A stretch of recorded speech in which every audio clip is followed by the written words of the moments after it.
Subject ఆయన. మీరు as a మేకర్తో పాటు మీరు లాస్ట్ మినిట్ యూఎస్ ప్రింట్ వెళ్ళేదాకా కూడా ఎడిట్లో ఫాలో అయ్యారు, నాకు ఐడియా ఉంది దాని గురించి. సెకండ్ హాఫ్లో కొన్ని జంప్స్ రావడానికి కారణంకి ఆ లాస్ట్ మినిట్ ఎడిట్స్ వాటిలో ఏమైనా జరిగిందా? అసలు జంప్స్కి ఎడిట్కి ఏం సంబంధం లేదు. అసలు సెకండ్ హాఫ్లో జంప్స్ వచ్చినాయని మీరు అనుకుంటున్నారు, కానీ గౌతమ్ అనుకున్న స్క్రీన్ ప్లే అదే.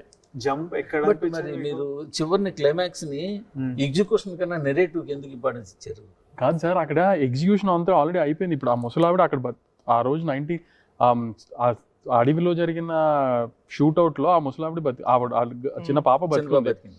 సో ఆవిడ జర్నీలో ఆవిడ పెద్ద ఆవిడ అయ్యి ఆ టైం కరెక్ట్గా సూర్య అనే క్యారెక్టర్ చిన్న టైంలోనే గుర్తుపట్టి వాళ్ళు టాటూ వేసి ఆవిడ చనిపోయారు అంతే. ఆవిడ వయసు అయిపోయింది. అది ఎలా నెరేట్ చేస్తాం చెప్పండి?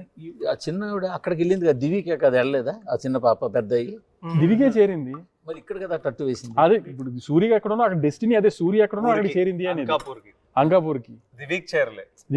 ఇప్పుడు సూర్య ఎక్కడ ఉన్నాడో అక్కడికి చేరాలి ఆ అమ్మాయి, అదే కదా ఆవిడ డెస్టినీ. అక్కడే కొంచెం ఫాస్ట్గా చెప్పడం వల్ల కొద్దిగా జనాలకి.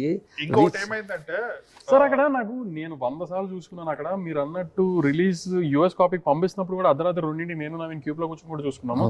నాకు ఆ 5 minutes ఏం కన్ఫ్యూజన్ అనిపించలేదు సార్. మరి జనాలకు ఎందుకు చిన్న పిసరు వచ్చింది?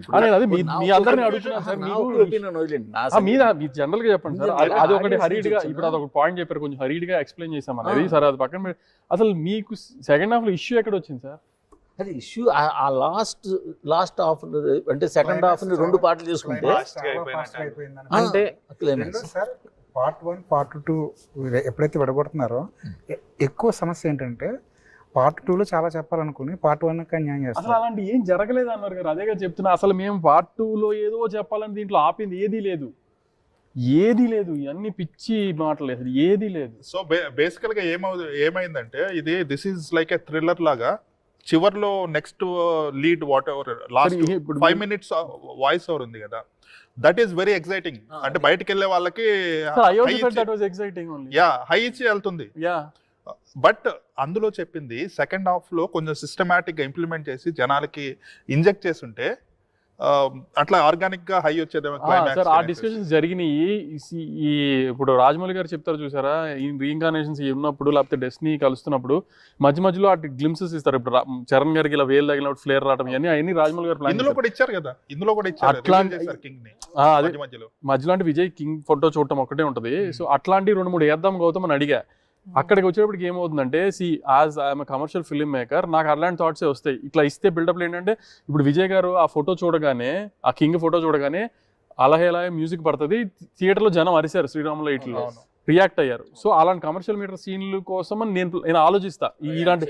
ఇట్లా డెస్టినీ ఉన్నప్పుడు ఇంటర్వెల్ ఎత్తుతున్నప్పుడు ఒక రాజుని ఎత్తుతున్నాను ఫీలింగ్, ఎందుకంటే అతను ఆల్రెడీ రాజు అని నాకు తెలుసు, ఒక రాజుని ఎత్తుతున్న ఫీలింగ్ లో ఉంటుంది కైండ్ ఆఫ్. ఇదంతా బిగినింగ్ లోనే గెస్ చేస్తారు కదా. సో అదంతా ఒకటి ఉంటుంది. ఇట్లాంటి కమర్షియల్ హింట్స్ ఉండాలి అనే ఉద్దేశంతో గౌతమ్తో నేను అడిగా, ఇట్లా మధ్యలో చెప్పుకుంటే వెళ్ళొచ్చు కదా, మనకి బ్యాక్ డ్రాప్ ఉంది కదా అని. కానీ విజయ్ గారు చెప్పినట్టు ఏంటంటే, గౌతమ్ మీరు ఇందాక చెప్పినట్టు అతను ఒక ఈ కమర్షియల్ యాంగిల్లో చెప్పాలని అనుకోలేదు కదని. మీరు అన్నట్టు he wanted to stick to that only what he wanted to say. ఇంకోటి ఆ టాటూది కూడా కొంచెం జనాలకి ఎక్స్ప్లెయిన్ అండర్స్టాండ్ చేసుకునే విధంగా 2-3 గ్లింప్సెస్ లో throughout the film. Sir ఇప్పుడు అదే అంటున్నాను sir, presenting a scene will have different forms. అలా రైట్. రామ్ చరణ్ గారికి మగధీరాలో ఎలా గుర్తొస్తుంది గతం అనేది ఒక రకంగా ఉంటుంది. ఇప్పుడు మహేష్ బాబు గారే దేవుడు అని ఆ రోజున కలేజాలు ఎలా అనేది ఒక రకంగా త్రివిక్రమ్ గారు రిప్రజెంట్ చేశారు. సో అట్లా ఒక కమర్షియల్ ఫార్మాట్లో కాకుండా గౌతమ్ తన స్టైల్లో ఇలా ట్రై చేశాడు. అదేంటంటే ఆమె సెకండ్ హాఫ్లో విజయ్ గారు చెప్పినట్టు అందరికి ఇంకొంచెం హైతో చెప్పాల్సిందంటే, గౌతమ్ అసలు అలా హైతో చెప్పే డైరెక్టర్ కాదండి.